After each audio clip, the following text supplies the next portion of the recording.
तो बड़े पुत्र से कहा, बेटा जाकर गुरुजी का चरण दबा देना। बेटा पहुंच गया रात को 8 बजे गुरुजी के कमरे में, पांव दबाने लगा। पांव दबाते दबाते दबाते दबाते 10 बज गया। बच्चा सोचता है कि गुरुजी अब तो कहेंगे कि दूसरा पांव दबा, अब तो कहेंगे दूसरा पांव दबा। 8 से 10 बज गए, एक ही पांव। और 10 बजे रात में लड़के को नींद आने लगी। लड़के ने झपकियां लिया। गुरुजी समझ गए इसे नींद आ रही है। गुरुजी ने पूछा, बेटा तेरा नाम क्या है? बोले रिंकू नाम है। किस क्लास में है तू? हाई स्कूल में हूँ। बेटा तू कितना भाई है? बोले 3 भाई हूँ। बेटा तू बहुत अच्छा है, पांव दबा। अभी वही पांव चल रहा है। 11 बज गए, लड़का का हाथ पांव थक गया। लड़के ने सोचा गुरुजी मना करेंगे, गुरुजी ने बिल्कुल मना नहीं किया। 12 बजे रात में बड़ी भयानक झपकी आई, गुरुजी का पांव हिलाया। गुरुजी को लग गया कि ये सोने वाला है। बोले बेटा तेरा नाम क्या है? बस रिंकू नाम है, हाई स्कूल में पढ़ता हूँ। कितना भाई है? गुरुजी 3 भाई हूँ। बड़ा अच्छा है, पाँव बड़ा अच्छा दबाता, दबा बेटा अभी। शिष्य ने सोचा जब एक पाँव में 12 बज गया, दूजे में कब होगा कल्याण। 1 बजे रात में गुरुजी के पास में पाँव दबाते दबाते ऐसा झपकी लिया कि गुरुजी की टांग पकड़ के नीचे गिर गया। अच्छा, गुरुजी बड़े बेशर्म, उसको उठाए, फिर अपने बिस्तर पर बैठाए। बोले बेटा तेरा नाम क्या था? बोले गुरुजी रिंकू नाम था। क्रोध में कहा, अच्छा तो किस क्लास में है? गुरुजी हाई स्कूल में हूं। कितना भाई है? 2 भाई हूं। गुरुजी की आंखें खुल गईं। गुरुजी उठकर बैठ गए। बोले बेटा कुछ देर पहले तूने कहा था 3 भाई हूं, अब 2 भाई कैसे? बोले आपका पांव दबाते दबाते मैं तो मर ही जाऊंगा ना, बचेंगे 2 ही तो। गुरु अच्छा मिल जाए तो जीवन की नैया पार हो गई, और गुरु गड़बड़ अगर मिल जाए तो जय श्री राधे हो गया व्यक्ति। श्रृंगे ऋषि वशिष्ठ बुलावा, पुत्र काम शुभ यज्ञ करावा। यज्ञ श्री अयोध्या में नहीं हुआ। क्यों नहीं हुआ?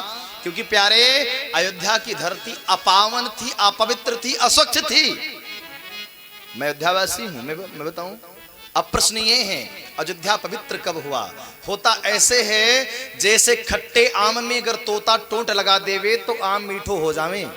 इसी प्रकार अपवित्र अस्वच्छ भी स्थान पर भी अगर भगवान आ जाएं तो वो क्या होता है? मंगल भवन अमंगलहारी। अमंगल का हरण करके उसे मंगल में बदल देते हैं भगवान।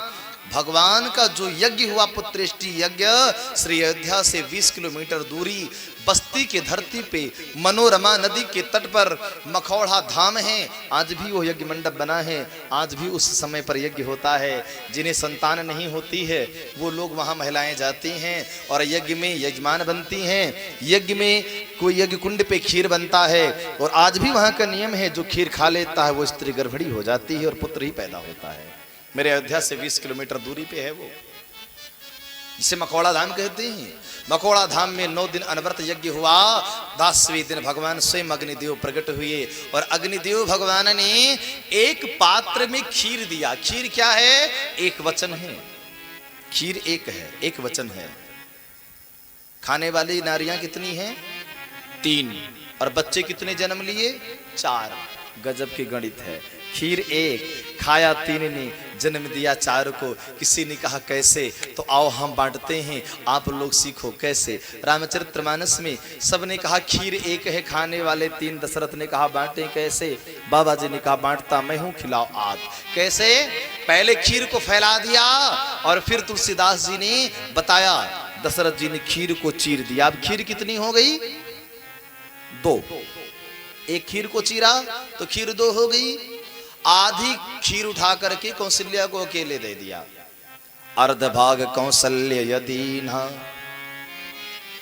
आधा खीर कौशल्या को अकेले दे दिया और आधी खीर में 1/2 कर दिया। उभय भाग आधे कर कीना।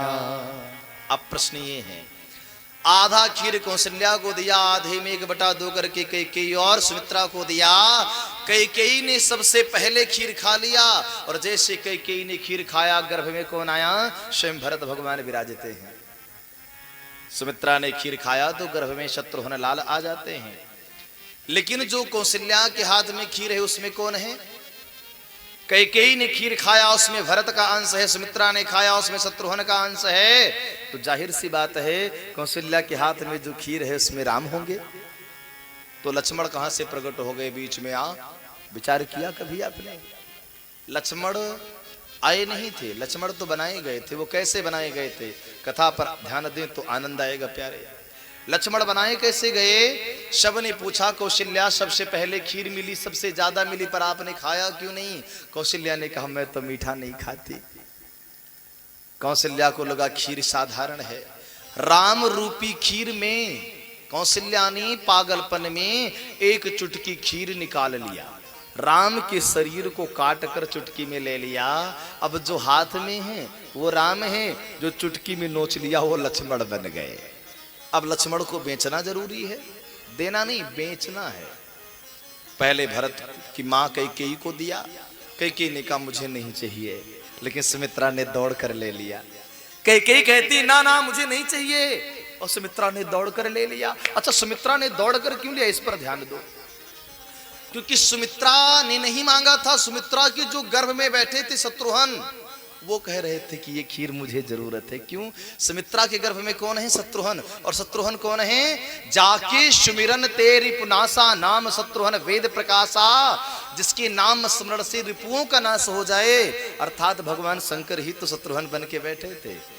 और लक्ष्मण कौन है? शेष नाग है, और शंकर जी तो बिना नाग के अधूरे रहते हैं ना। अंदर से कहते हैं जाओ माँ ये खीर ले लो, इन्हें मेरी जरूरत है। खीर खाया, तीनों रानियों ने गर्भस्थ हो गईं। समय बीतता गया, अब भगवान आने वाले हैं। 9 महीने बीत गए और नित्य भजन होता है, नित्य संकीर्तन होता है। मेरी माताएं, 2 शब्द मैं कहना चाहता हूं। सही है, 2 बातें मैं कहना चाहता हूं। जब गर्भ से हो तो मेरी माताएं 3 सावधानियां बरतना आवश्यक होता है। शास्त्र कहता है प्रथम सावधानी, जब गर्भ से माताएं हों तो नित्य भजन करना चाहिए। भजन करने से जो गर्भ में रहने वाला बालक है वो सदाचारी और गुणी होता है। दूसरी बात, गर्भस्थ समय में माताओं को शीतल चीजों का सेवन करना चाहिए, मतलब ठंडी चीजों का। आप गर्म चीजें जब खाती हैं तो बाकी बच्चे के ऊपर पड़ता है, बच्चा माँ के गर्भ में छटपटाने लगता है और वही बच्चा विकट क्रोधी होता है जन्म लेने के बाद। तीसरी बात, सदैव कड़वी पदार्थ को नहीं, मधुर चीजों को सेवन करना चाहिए, क्योंकि जैसा खाओ अन्न वैसा रहे मन। आज भजन होने लगा, 9 महीने भजन में बीत गए। ठाकुर जी को आना है, मात्र 1 दिन बचा है। अयोध्या के प्रत्येक नर नारी केवल भगवान के आने की प्रतीक्षा करते हैं। मैंने मोहन को बुलाया है, वो आता